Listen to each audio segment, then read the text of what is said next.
ভালোবাসা যে দিবসে এই বিশ্বের কোটি কোটি মানুষ আল্লাহ পাকে সরাসরি অবাধ্য হবে, এমনভাবে অবাধ্য হবে যে মানুষের জায়গায় থাকবে না।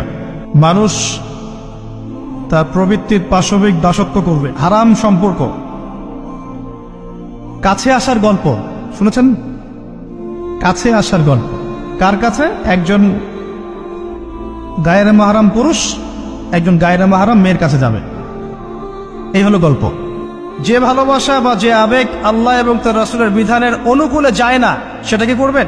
দুটো বিষয়, পবিত্র ভালোবাসা, আল্লাহ কর্তৃক স্বীকৃত বৈধ ভালোবাসা, এটা একটা। আর একটা এর বিপরীত শক্তি, শয়তান কর্তৃক স্বীকৃত ভালোবাসা।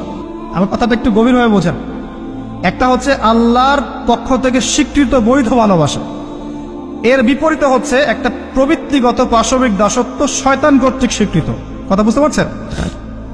আল্লাহ কর্তৃক স্বীকৃতের মধ্যে আমরা পিতা মাতাকে ভালোবাসব, বরং পিতা মাতাকে যে ভালোবাসবে না এবং তাদের খেদমত করে জান্নাত লাভ করতে পারবে না, এই সন্তানদেরকে নবী সাল্লাল্লাহু আলাইহি ওয়াসাল্লাম অভিশাপ দিয়েছেন। নমস্কার।